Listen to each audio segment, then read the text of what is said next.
We are officially beginning. I would like to welcome everyone to Black Music Month, the Black Music Month installment of the AfterNoon's with podcast. This podcast is inspired by the Marcus Graham Project, and our mission at Afternoon Agency is to curate authentic stories that reflect intersectionality. And the purpose of this podcast is to create conversation around topics relevant to our industry and our culture. My name is Makisha Noel. I am the team's copywriter, and I'm so excited to be interviewing and having this conversation, not to sound so formal, but where I'm having a conversation with the Marcus Collins. And so we are celebrating, like I said, the conclusion of Black Music Month and discussing a very important and overlooked topic, hip hop's influence on advertising. So I'm going to go ahead and read your bio, and then you'll also be able to add as well. But I want to do the major introduction.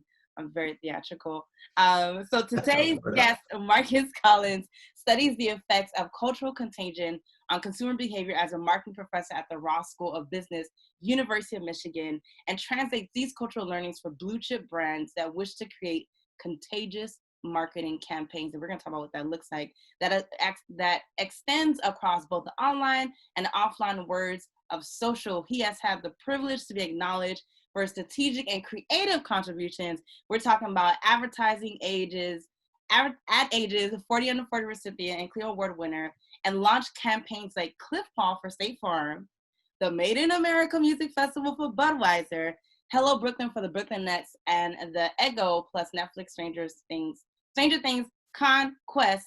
I introduced you, and he has also worked with the Queen Bee of Beyonce. They have worked together, and he's going to get into that as well. I introduce to you Marcus Collins. Oh, Makisha, thanks so much for having me. I'm stoked to be here. I'm a huge advocate for Marcus Graham Project. So anytime I get a call, I'm down to do it. Love MPG. Yes, thank you. I just love that.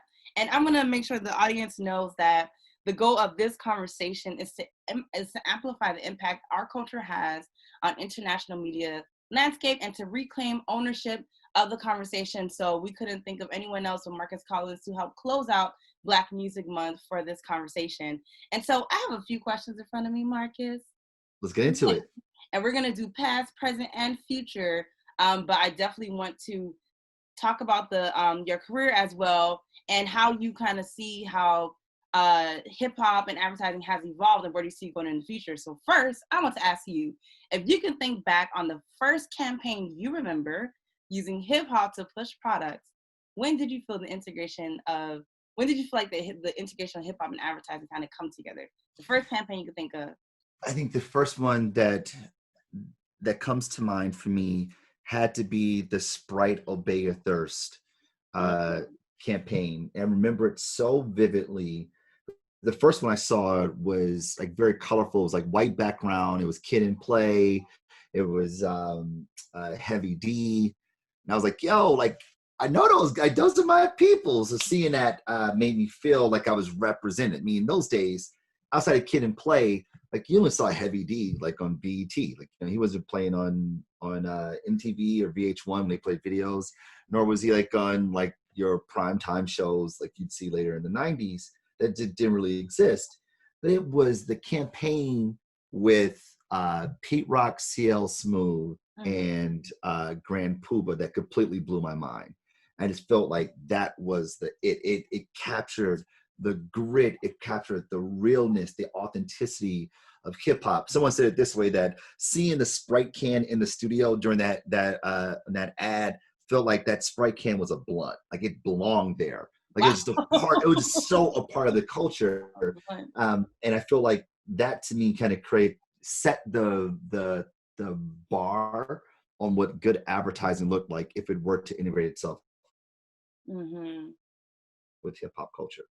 Oh, that is fire! And I really don't want to age anyone, but what year was that one again? I believe that was 91. It was like 1991, maybe 92. It was in the early 90s. And think about this. This is the interesting part about that is that that campaign runs early 90s, definitely early 90s. And juxtapose that to a spot that Pepsi was doing with MC Hammer. right? And you see Hammer, this is like flashy, this is like too legit to quit. And I actually think that the spot was using too legit to quit.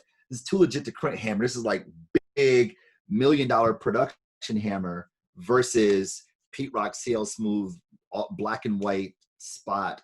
They're in the studio, like in a cypher with, like, it's like that felt like hip hop, where at the time Hammer did not, right? And for these brands to understand the intricacies, the nuances of the culture, you could see what felt real and what felt commercialized, even though they both were commercial products. Yeah, that's really huge. And I think that also goes to question, who are the people in the room for them to get it so right? And that's something that we've even been talking about as a team with the agency. One of the first required readings that we had to read was Bill Sharp's book. It's a 35-page booklet.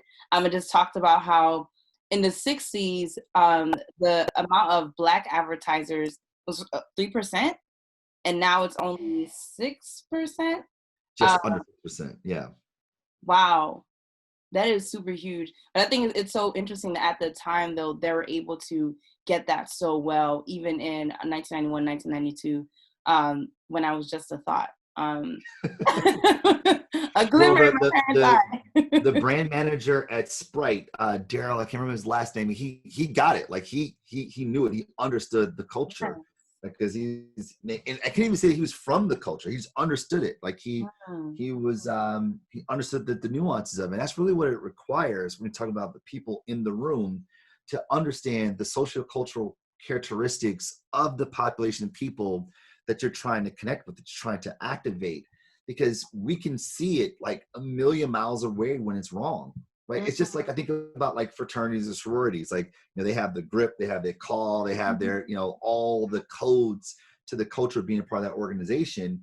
If someone does the handshake wrong, you're like, nah, B, you ain't real. And the same thing happens when you think about hip hop culture. The same way happens, that if it's not accurate to the nuances, it ain't real. And it requires real, like, real understands real. And I just actually saw one of your, I believe it was episode 11 with the different hand symbols. I don't know if I should even do it, but how you showed how Kappas, they have like the, the sign, the sign, and it also represents white supremacy as well. So that's really interesting. So I would say, thinking about the present now, so what is your opinion on content being produced by brands and ad agencies nowadays, 2020, the middle of COVID?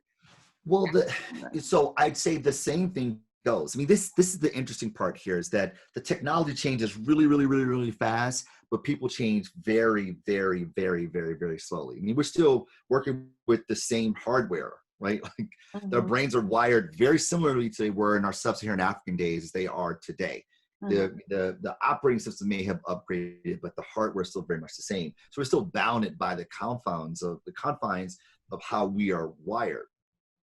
And the things that worked in the 60s and Bill Sharp days, thinking about what makes good advertising, still goes today. It's all about people, understanding the underlying physics of why we do what we do, the consumer behavior, right? The human behavior that is exhibited in how we show up in the world, and the identity products that we take on as members of the world.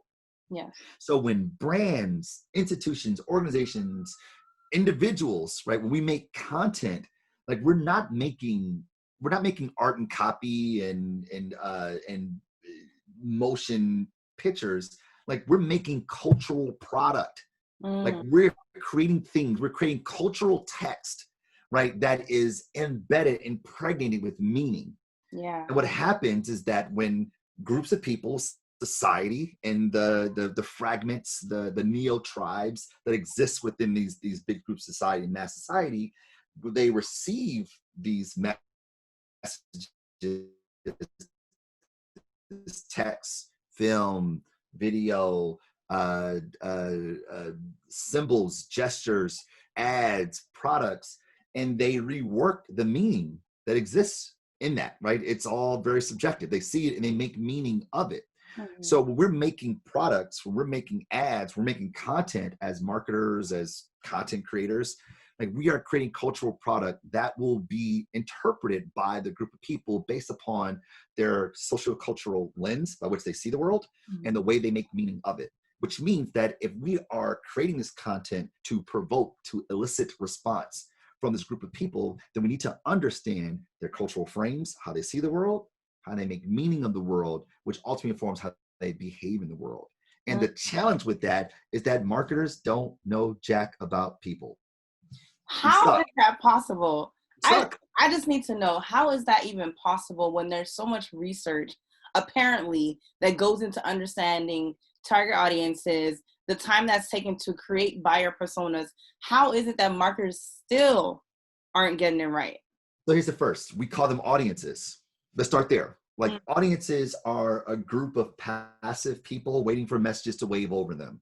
When you go to the movie theater in a pre-COVID world, right, we are audiences. We sit there and we watch and we absorb, right? We let it just kind of all wash over us.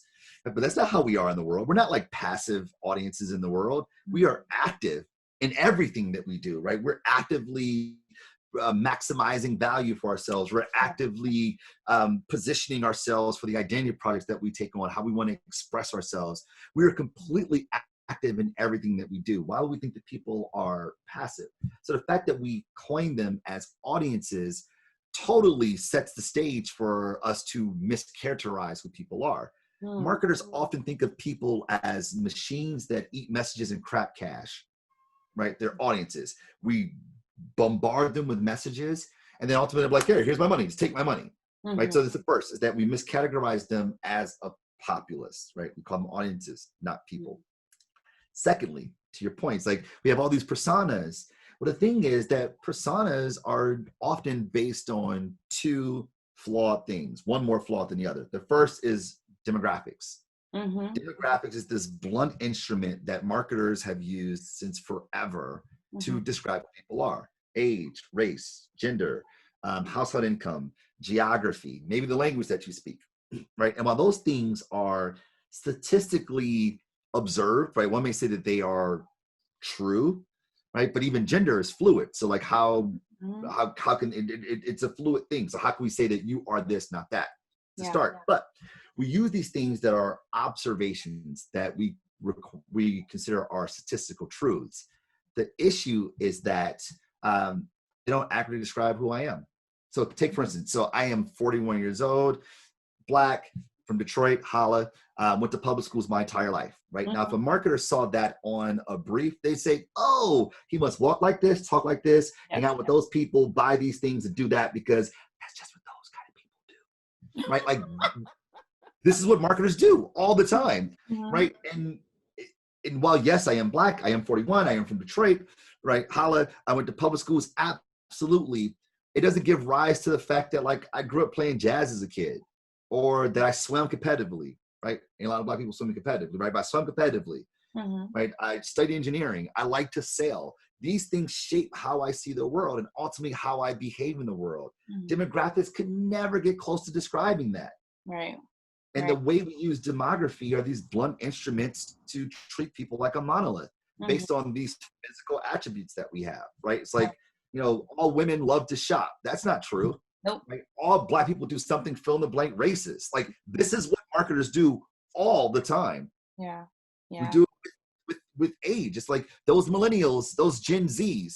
So you mean to tell me because these people were born in a certain period of time, they're all the same? That don't make no sense. Let's say everybody 35 to 55 is the same. It's ridiculous. But that's what we do. Now, savvy marketers would say, well, that's why we focus on psychographics. Like, their interests, their wants, right? Their values. Okay, yeah, that's better than demography. But the issue with psychographics is that psychographics tell us what people do. They don't tell us why they do it. They don't get at causality. So if we really want to understand people, we have to know, A, how to describe them based on causal things, i.e. the way they see the world, how they behave in the world as a result of it, but also understand the causality of their behavior. Yeah. Right? So how do we accurately describe them, but also get at what actually causes them to do what they do? And the answer to that is pretty simple. It's the networks that we subscribe to, our social institutions, our people.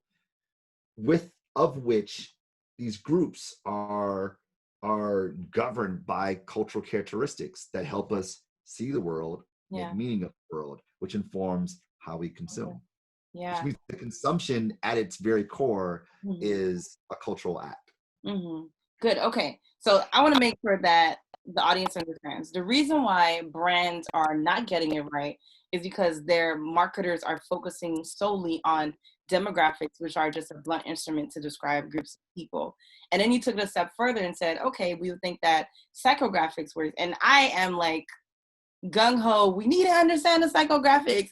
And so like I low-key had like a breakthrough because I didn't realize that the focusing on the why that people do what they do is just as important as what they do. So that's really good. I'm gonna kind of take that out of your playbook. I'm here to give you freely. We I need mean, it, and this is so. Mm-hmm. this is why like when marketers talk about trends, Uh-huh. they never go the next step forward, right? Like trends, like we do a lot of trend spotting. Here's the trend: people are wearing this, people are going here, people eat this now, people do this thing now. It's like, that's great, awesome, but why are they doing it? Mm-hmm. That is the cultural part. That is the meaning making process Mm-hmm. that informs the behavior. And the only way we can get that, the only way we get there, it requires a ridiculous amount of intimacy. Okay. Close. Very, very, very, very close. They get very, very close to understand the meaning making process that people take on. Yeah. Right? If I understand how you see the world, right, from a very empathetic perspective, I understand how you see the world, how you make meaning of the world, and like how it makes you feel, and I can articulate it back to you, then my chances of engaging you are far higher than be like, all women do this. Oh, those young, those Gen Zs, they don't know nothing. They all want X, Y, and Z, which is just ridiculous. Yes. Yes. So okay. I want to make sure we stick to the questions, but like what you're Go ahead. what you're saying is making me think so much deeper just about the topic of connecting with people as well, because my question will also be what tools do you use to understand people within those groups? So like I think about subcultures as well. And let me make sure I say on the topic of hip hop specifically. Yeah. No, but you're right. You're going the right way. Keep going. You're good. Keep going. Yeah. So in thinking about how people can be categorized in subcultures, I just also think about how, like you said, you grew up swimming, you grew up playing jazz, you grew up going to band camp, and you're also passionate about hip hop and how hip hop moves us. So if people would be, how do I say this? So with how different people are, how do marketers like even keep track of that? Like how do you, like, what tools do you have continuous focus groups? How? So so the question you ask is the right question. So how do we do this? And ultimately the sort of, too long didn't read is you got to observe it. You got to observe the behavior. So I'm also in academia, right? So I'm working on my doctorate at the moment. And, if we want to study culture, the way you study culture is to immerse yourself in the culture, right? It's to go native, right? There's ethnographies is one very popular way that we understand people, right? Yeah. And ethnography, so say I want to know about NASCAR fans, right? I want to know about that community, that subculture of NASCAR fans. I'll probably go to some Appalachian state and I go live there for 3 months, eat where they eat, hang out where they hang out, watch what they watch, go to NASCAR. I would live the life of a NASCAR fan to understand the cultural characteristics that guide the behavior of being a NASCAR fan. And I can come back and say, hey guys, here's the truth. Here's what these people are all about. Same thing with hip hop heads or sneaker heads or runners or cosplayers, whatever your thing is, right? Like you can understand them more when we become them. That's the intimacy part. Now, ethnographies are long and expensive and, they're resource heavy, but we have ways to explore and observe human behavior at a mass scale using social listening. When we get to observe the discourse between people, and we can understand the meaning making process that happens there based upon the cultural characteristics that informs it. Now, it requires more than just, I looked at some stuff on Twitter and said, okay, this is what's happening.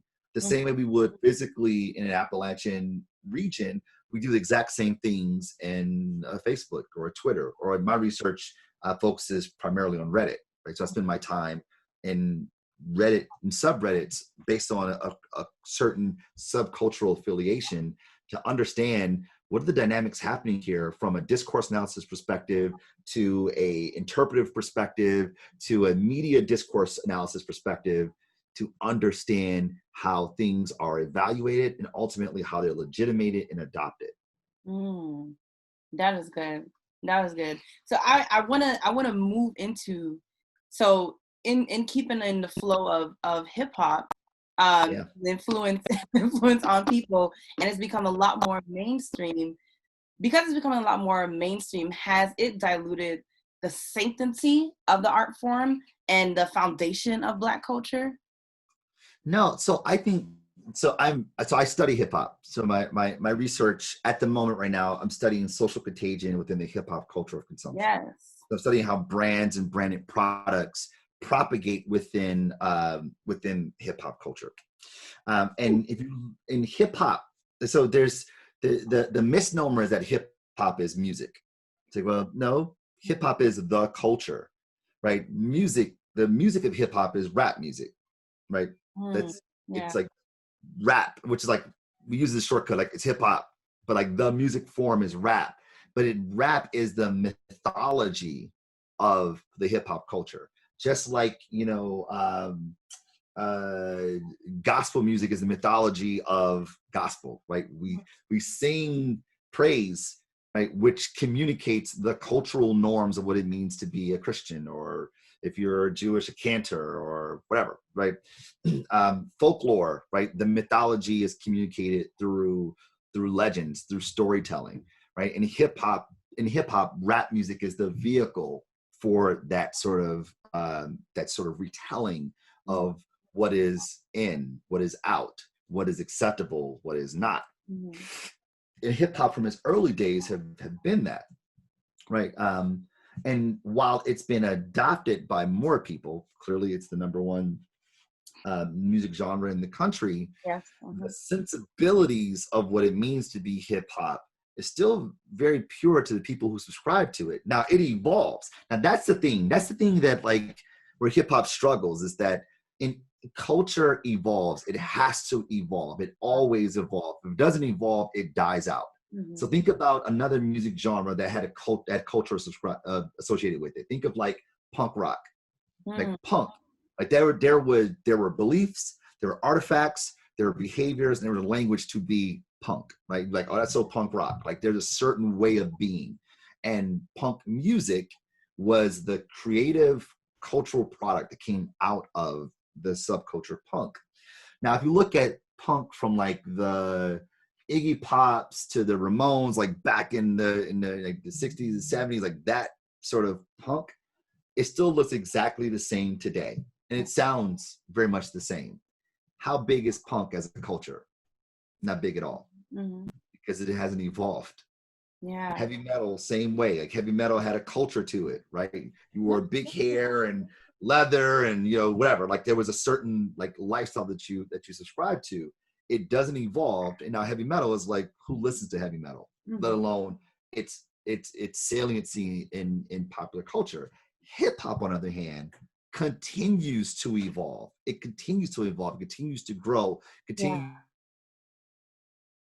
to change. Continues to be expressed differently. What was okay is no longer okay. What was cool is no longer cool. Like the way people, everything that are expressions of the culture evolves. And with that, new people come in, people who are like, this, y'all young cats don't know nothing about real hip hop. It's like, actually, you need to evolve with the culture, brother. Yeah. Wow. Okay. That makes me think of so much. Can you still hear him? Can you still hear me? Can you hear me? Yes, I can hear you perfectly. All right. So I love everything that you're saying. and thinking about how hip hop being well, rap drives the hip hop culture. Hip hop is a culture. Rap is the medium that drives that culture, and hip Also, hop rap is the mythology of the culture, rap is right? In a lot of ways, I understand that it drives the culture. To put it this way, so in the early days, hip hop consisted of four basic elements: okay. DJing, MCing, breaking, and tagging. Like those were the four elements of hip hop. And Okay. actually, in the early days, like the MC was like the background person. People came for the DJ. The DJ was the thing. The DJ drove the culture, Mhm. right? Like they made the records. They make the beats, which controlled the parties. The parties are the way people will come in, kind of floss to show themselves off, right? The b-boying will happen there. People would tag themselves across the city landscape to like show who they were. But like the front and foremost part of the culture rested DJing. MCing came later on, and DJs kind of fell to the background, and MC sort of became the face of it, Mhm. right? And which is why one would say, to your point, that rap music kind of drives the culture, Mhm. because MCs are the most present manifestations of the culture, what they wear, what they say, what they do, and how it's communicated through the music. Interesting. Interesting. And speaking to, so just how hip hop continues to evolve, and just think about how brands are, or marketers are understanding it and misunderstanding it as well. One thing brands are not going to do, though, let's make sure we know that, is brands are not going to pander to us. Yeah. And what I'm seeing is, brands kind of showing up and saying, we stand for you. We feel you, we're here, but yet all their other practices are not a reflection of that. And I just hope as hip hop continues to evolve, that we continue to grab onto those narratives, and help brands to see that we are not just a single story. And that's something that we have in conversation with our agency very often as well. And so I Mm-hmm. also want to talk about the future of hip hop as well, and how do you see that evolving? But I also want to talk a little bit more about you, Marcus. And Yeah. I want to hear, or now do I want to hear, the audience wants to hear, if this is a live show, it'll be interesting. But tell the people, how did you get here? How did you kind of find your space here? I know you also talk about kind of being a black sheep, and how your different identities just influence how you kind of show up, and came to really get into understanding marketing, and how do you speak to certain audience or people. I'm not saying audiences anymore. I'm learning. Yeah. Talk to the people more about that. Okay, so I'll start with the first, and then get into that part. I think that you make a really good point. Like, so what's the future of hip hop? What I think is really powerful about the culture is that it's allowing artists, and other cultural producers to make a living, right? And they're like, to make a living off the culture, and not off culture, I put it, make a living because of what the culture has provided, Mm-hmm. right? And a lot of times the important part is that there is a responsibility to that, because you benefit from the culture, you are now responsible for the culture. In a lot of ways, these are the gatekeepers of the culture. Therefore, you have to create more opportunities for people, but also make sure that the integrity of the culture isn't bastardized. Mm-hmm. Mm-hmm. So how I got here, I started, I'm from Detroit, born and raised. And I didn't, I was a hip hop fan, love hip hop, but grew up in church, playing piano in church, playing in band We and all whatnot. do. Totally, right? Like, I'm a choir boy for sure. Mhm. But I studied engineering undergrad because I graduated in the 90s from high school, late 90s. I liked math and science. And at that time, if you were black, you like math and science, you were an engineer. Like, that's what you did. Mhm. So I studied engineering, which I thought was, cool. Wow. I studied materials engineering because I was particularly interested in polymer chains. I thought that polymers were dope, that these carbon chains come together to create tangible things that we use. But I realized shortly that's probably not the best way to describe materials engineering. It's cool. It was definitely interesting and fascinating, but my interest lied elsewhere. And I took music theory courses in school just to offset my terrible GPA. And my parents, I told my parents, they're like, I think I want to be a songwriter. And they were like, nah, fam. That ain't, that ain't real. Nope, nope. So, I finished my degree in engineering and then went into, I graduated after 9/11. The market is horrible. So I went into the music industry. I did an internship at Universal Music Group. Didn't work out so well.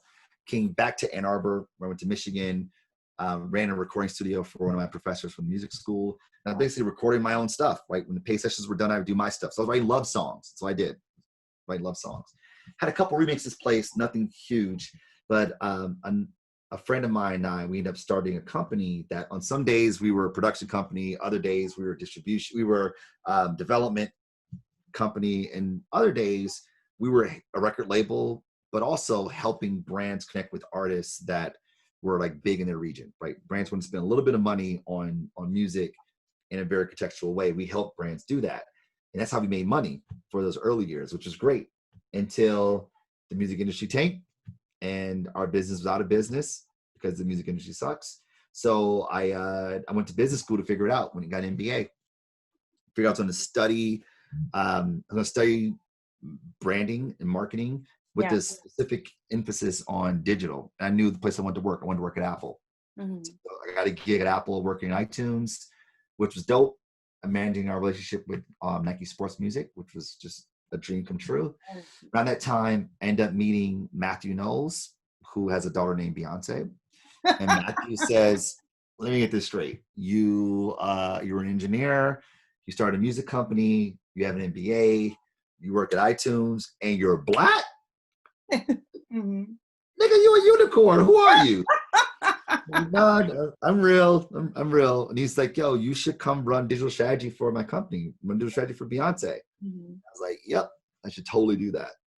So this is in the single ladies days. It's like 2009, 2010, running digital for Beyonce and all the other artists who are on the management, under the management of Matthew Knowles and the record label, Music World. How old were you, by the way, if you don't mind? I was 30 when I went there, so I was 30. And it was eye-opening. What I really appreciated is that I got a chance to work with Beyonce, which is great. Like I said, we were on a hug basis when I see her, which was awesome. But it was really my proximity to Matthew that I thought was probably one of the most valuable things that I got. I learned a lot from the man. The man is very talented when it comes to business, music in particular, and like how to curate and steward a brand, that being Beyonce at the time. So I was very, very fortunate to have that experience. What I realized is that, three things. One, I had a sense that Beyonce was going to go off on her own and do her like self-manage, which meant that I wouldn't work for Beyonce anymore. So I was like, okay, that's a problem. Secondly, I thought if I didn't work for Beyonce, like, where do you go after Beyonce? Like, everything's kind of a step down. Like, just truthfully, like, where do you go? Right? Like at best, it's a lateral move. So I thought that, like, I don't know how long my tenure in music would be if I wasn't, tethered to Beyonce. And the other part about that is that I just felt like, was that really any good? Whatever Beyonce did, it was going to be successful for the most part, whether I was there or not. So how good am I? And I thought the alchemy of those three things, it at least made the provocation I should probably look elsewhere, like look at what the next step will be. I thought advertising was probably a good way to do it because advertisers were doing a better job of breaking artists than record labels were. So I went to a place called Big Fuel, pure play social agency. This is 2011. And that was cool. I was learning about social, like boot camp for social. And while I was there, I met Steve Stout, and he changed my life. Stout gave me an opportunity to build a social agency within translation, basically to build and run a social department, which the agency had not done at all. And I came there, and the way he phrased it was words that I never really had. It's that, he was trying to build an agency that help, help brands thrive in contemporary culture. And I was like, contemporary culture? What exactly is that? Like, I didn't know how to intellectualize that, because culture for me was just like culture. Things are in the media, things are celebrities, like that's all culture. I didn't have a really good understanding, at least a concrete understanding of what culture was. And my time at Translation helped me not only understand it, but also understand how to navigate it and create cultural product that ultimately get people to move. While I was there, so I built the department there, ran it, launched the Made in America Music Festival, moved the New Jersey Nets from New Jersey to Brooklyn to become the Brooklyn Nets with the Hello Brooklyn campaign. Launched Bud Light Platinum, which was pretty awesome. I mean, it just like, these career defining things, at least for me, can't speak for anybody else. I had the opportunity to do that and do it at a pretty high fidelity, pretty high clip. Yeah. Those were like the major turning points for me, truthfully. It's like my time in the NBA, time starting the company, getting the NBA, working at Apple, working with Beyonce, from Big Fuel into working at Translation, really was it provided me an opportunity to put all these pieces together that I've been a part of, from engineering to the present, and take, to your point earlier, my experiences growing up as a Black kid in Detroit who did a lot of non-Black things, right? Like, there was a lot of Black people swimming to the trail, competitively. So I learned to code switch, which Black people have to do anyway in this world. Yeah. But I learned to not only just code switch, but to like understand the meaning making process of these different collectives that we're a part of, and it just helped me see the world differently. Like I developed an empathetic muscle that I think has benefited me more than had given credit for it. Had given it credit years ago. Wow. Woo. It's a lot. I know. Sorry. No. But that's so good. And if you can like notice like how I also asked how old you were and like just kind of where you were in life when you did those things, those are super, super huge. And just kind of hearing how you struggle, like, where do I go from here after Beyonce? Who you can't even think of it. And just to kind of hear how, the mentorship that you're able to experience along the way, and, Steve Stout pouring into you and investing in you is so huge. And this is not one of my questions, but all I kept thinking about was purpose. And how does that align with the purpose that you believe you're put on this world to do, and how you impact people, and Black people too, and how they even see themselves? What role do you feel like you play in that? Yeah, anytime anything happens in my career, like any accolade or anything, like, anytime something happens in my career, I always send an email to Matt Fisher at Apple, to Avi Savar at Big Fuel, to Matthew Knowles, and to Steve Stout, thanking them for the opportunity. Wow. Because they gave me an opportunity that on paper I was not qualified for. I had done the job before. They just gave me an opportunity. They saw potential in me and let me take a swing at it. And if it weren't for them giving me the opportunity, some more than others, like investing their time and sort of helping me develop, whether it was directly or indirectly, like I never would have had any of this ever. It's just people who willing to take a swing or give me a shot, which I'm unbelievably grateful for. And where I am in my career now is, like, to your point, that I have a very clear understanding of at least why I think I'm on this planet. I'm a firm believer that the whole duty of man is to serve God and serve each other. Yeah. That's what we're here to do. Serve God, serve each other, right? And actually, we serve God by how we serve each other. So the idea is then how do I serve? And I believe that I'm here to serve by helping people realize their potential at the fullest fidelity possible. Yeah. I get a chance to do that in the classroom as a professor and do that in the boardroom as a practitioner, right? Help people see the world differently so they might be able to behave in the world differently. And that informs all the decisions that I take on as far as my career. What's the right thing for me? Well, does it help me help people realize their potential? If not, do it. Now, look, selfishly, I want to put things in the world that impact culture. Like that's what I want to do, but I know why I'm here.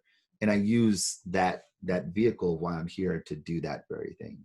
Yeah, that is huge. That is huge. Sorry, I'm getting so emotional just like listening because this is just so real. And I think especially people like myself and even the people that are listening and just hearing how much you love what you do and how much you're led by purpose is so huge. Like even my motto is to love God and love people.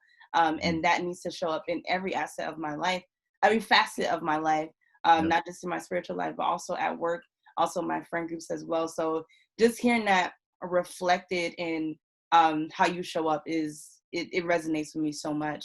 So can you tell us a bit more about Check the Rhyme? Yeah. So Yeah. I started my doctoral program 3 years ago. And as I'm exploring what I was interested in, I knew I wanted to study social contagion. Yes. I've just been fascinated by that and had done some like non-academic studies, but I've always been fascinated by it. And I thought about so in what context I want to look at social contagion. And as I'm reading through the literature, I realized that there's hardly any, there is not a large body of work in the business and management literature about hip hop, which I thought was just mind-boggling. Yeah. Because you have this industry, multi-billion-dollar industry that impacts tons of categories from auto to music to beauty to sport to fashion to tech. Motorola two-way page me we got on that because Jay told us that and give it to me, right? Unbelievable impact on commerce, yet completely understudied.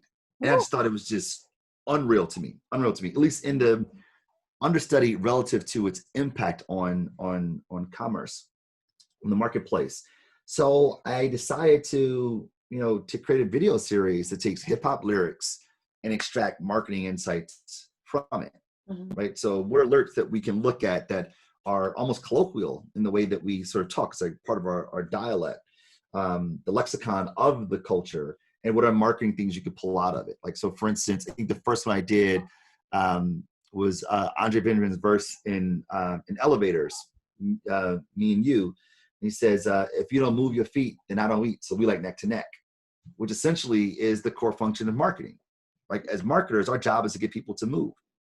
Yeah. Do this, not that. Go here, go there. Don't vote for him, vote for her.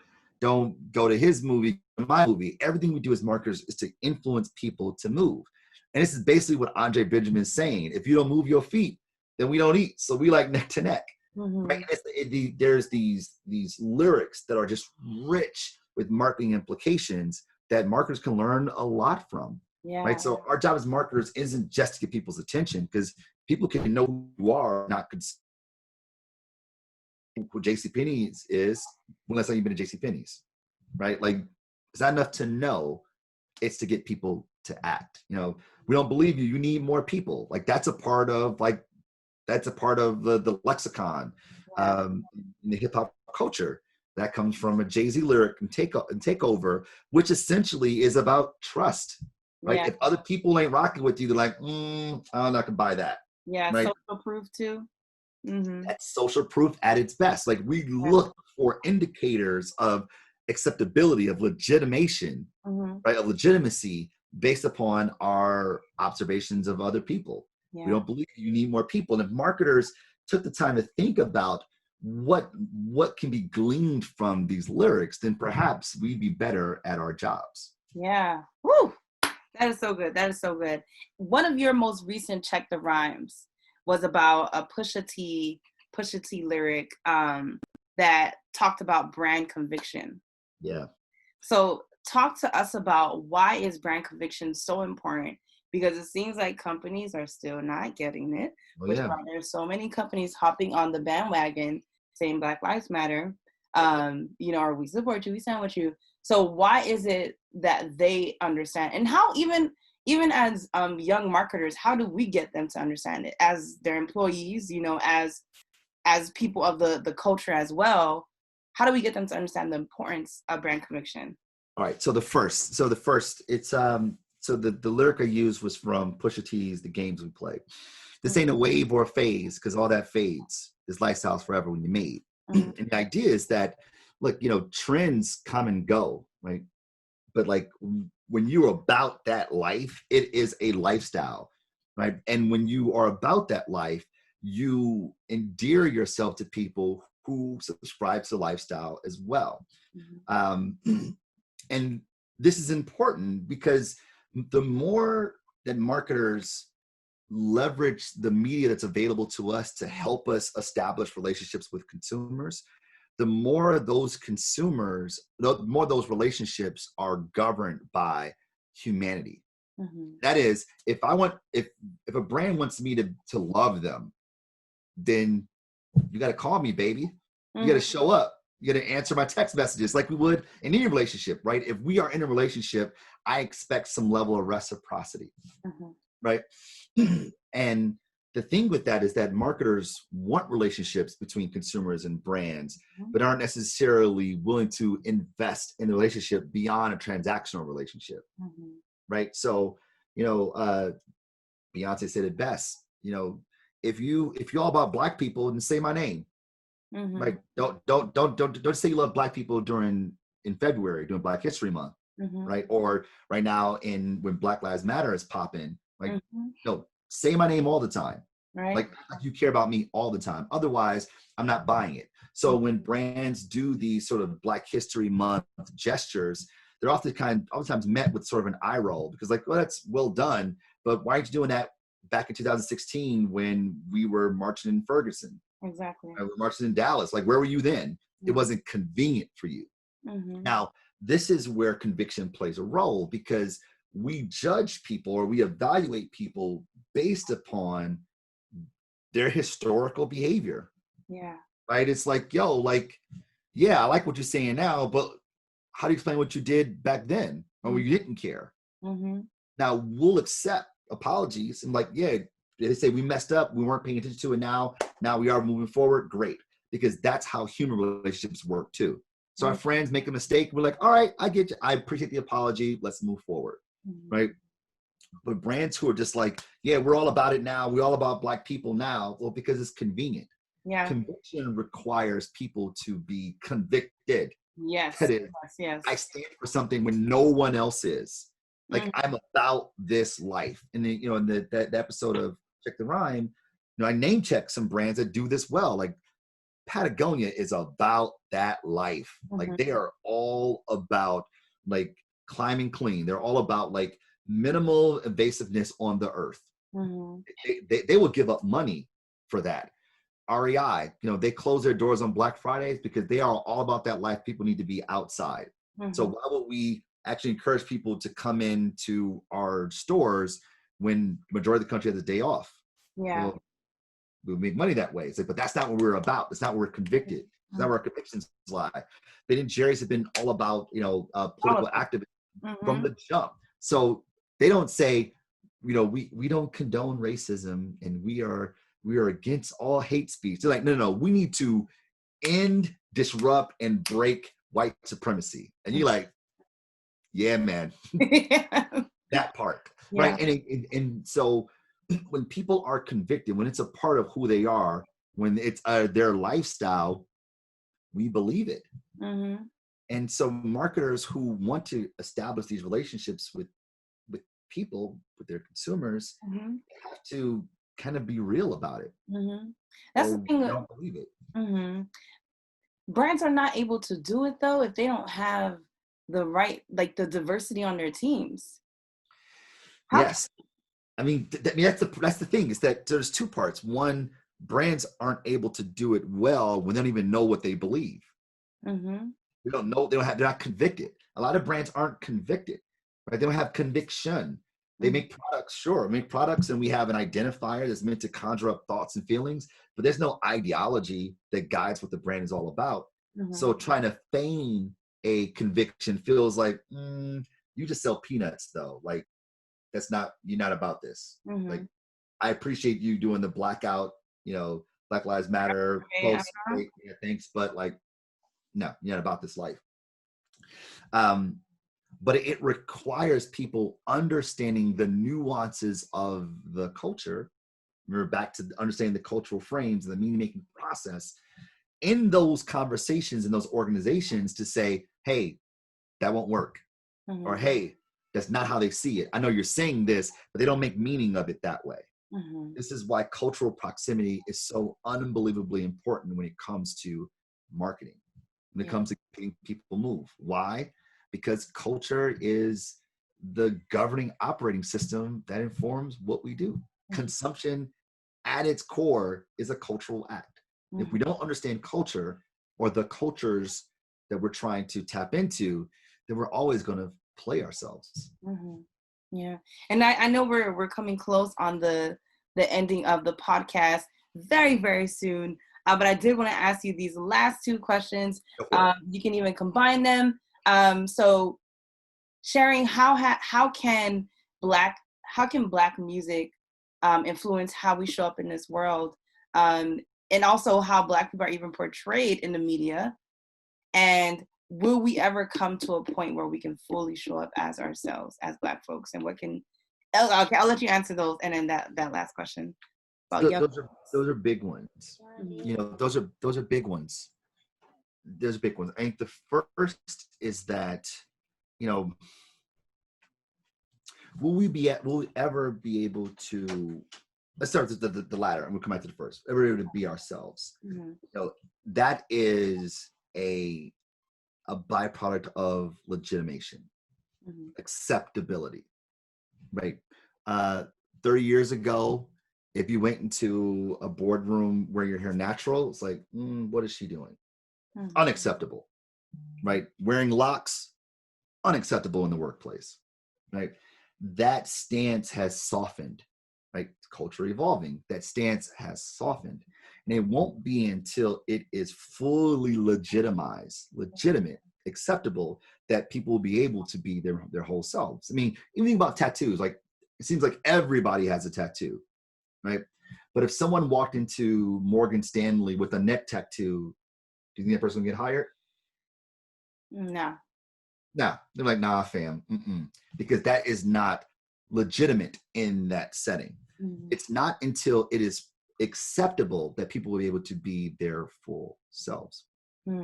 So we think about like the role that music can play in all of this is that, the mythology, the folklore of the culture is what ushers in what we negotiate as members of the culture, saying that's cool now, right? Like, if you saw a rapper like dropping gay slurs, you'd be like, yo, fam, that's not okay. Where 15 years ago, totally fine, right? In fact, 10 years ago, 5 years ago, if I said, man, I love that dude, I have to say, pause. Like, pause. Like, I would have to do that just to let you know where I stand. But now, I'm like, yo, I love that dude. That's my dude. I love my man. Love him. Without having to do that, right? So the culture has evolved.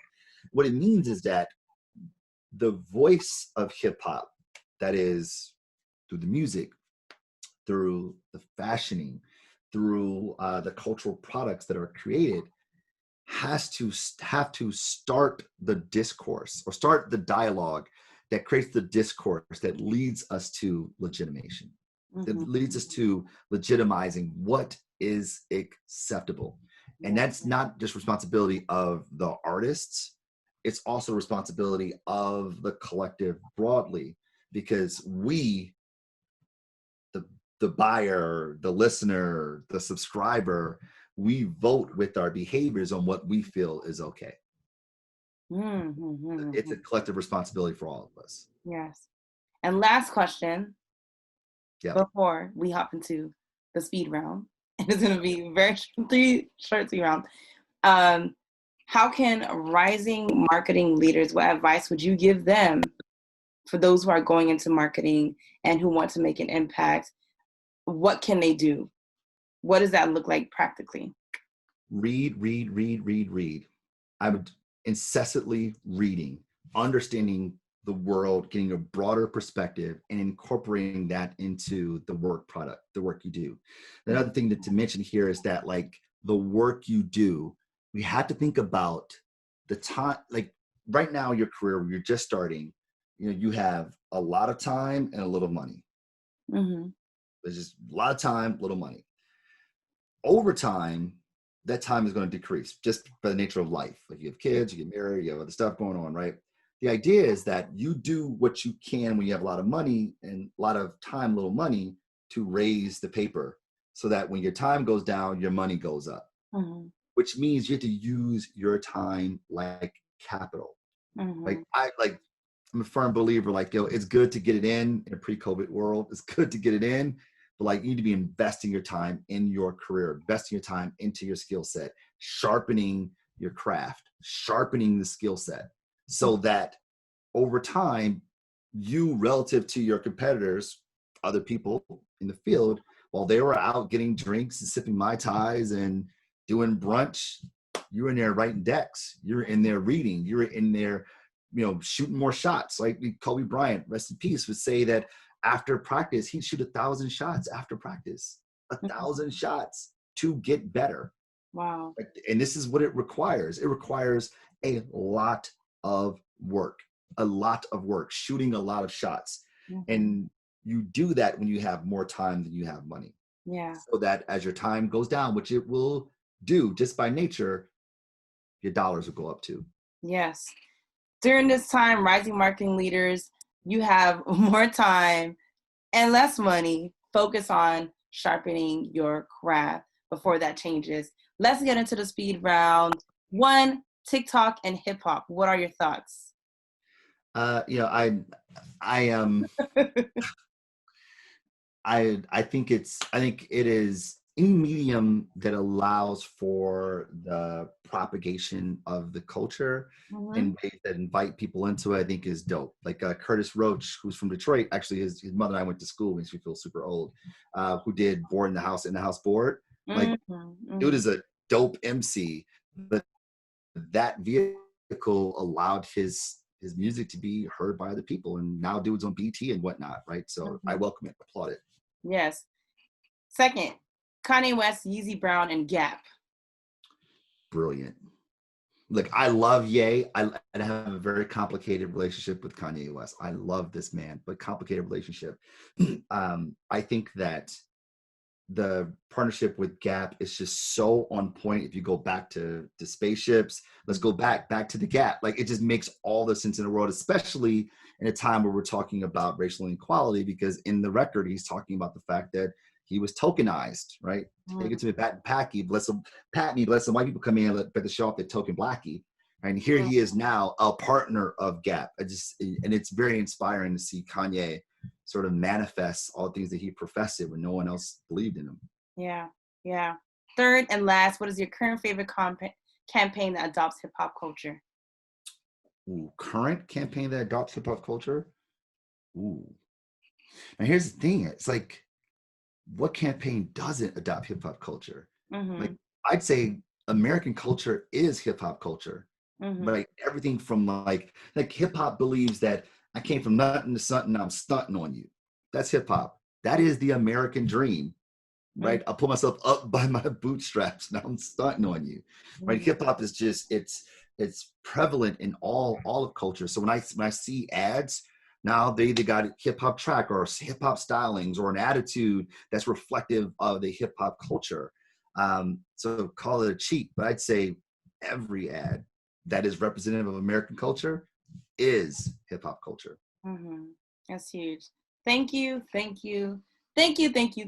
Marcus Collins, for taking your time to have this conversation with me, conversation with Afternoon Agency. This means the world. As we are closing out Black Music Month, you dropped so many gems that will also live on our blog. So make sure you guys check that out. And this will be on the podcast this Friday. I appreciate you. There are last few things I'm supposed to say, but I can't find it. Thank you. Thank you so much. My pleasure. Thanks for having me. Best of luck. Take care. Of course. Have a wonderful day. You too. Ciao. All right. Marcus Collins was super amazing. The last reminders I'm going to give you for the listener is to make sure you read the blog on Black Music Month. We also want you to check out the agency playlist on Spotify and Apple Music. Be on the lookout for a podcast every single Friday. We love you. We appreciate you for even tuning in. Again, my name is Makisha Noel, and I'm Afternoon Agency's copywriter. Until next time, peace.